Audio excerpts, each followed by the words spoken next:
So how do you find photographers? I mean, we talked yesterday about art buyers. Your agency doesn't have an art buyer. Some agencies do, some don't.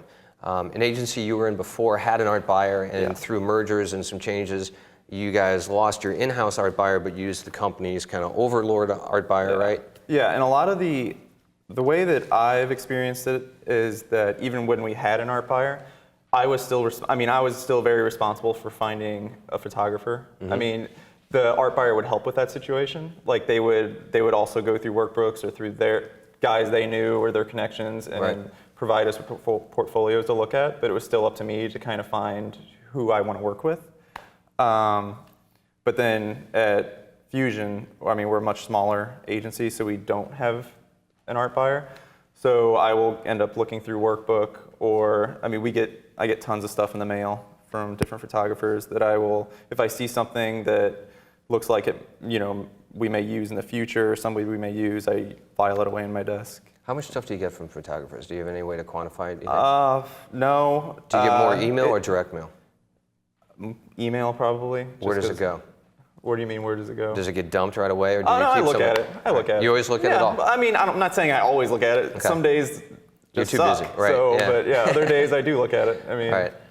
So some of it gets through. It's not hopeless. Usually, I mean, I will say this: if I do get an email and I look through it, I will probably, and there's a link I'm supposed to click on or something, and it interests me from there, I'll probably click on it. When I get a direct mail piece, I mean, it's like one step removed that I have to go to my computer, type in the URL, and then go see the work.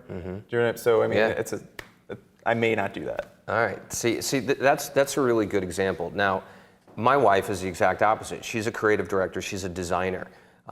She's very hands-on, kind of touchy-feely. She will look at stuff in her email with much less frequency than she will something that comes direct mail. She would rather pull something out and look at it and touch and feel. I mean, it depends it depends on the person. And it depends on the direct mail piece too. Like if I just, I get like tons of postcards and stuff like you were talking about earlier, and that's fine. But then say I get a really unique piece that I don't see every day, that I may spend a little more time with it. All right. You ever put them up on your wall? I did at my old job. I haven't here yet. All right. I've got 2 posters that are taking up a lot of room, so I didn't want to put Farrah Fawcett anything. poster? No, I don't even know who that is. Oh man, that's crazy.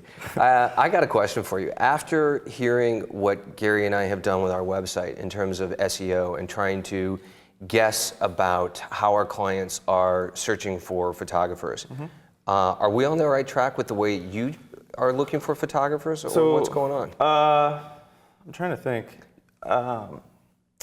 When I go online, let's see, like I will go through workbook, and there is something to do with like tactically like flipping through the pages, and that's really nice. Or I'll go on their website. Well, I think for one thing too, you guys are looking at computer screens all day. Yeah, so that's kind of. So there's kind of a nice break to actually pick up a workbook and go like this and have something that's tactile and reflective versus luminous and blowing out your retina every second. Yes, your eyes don't hurt as bad.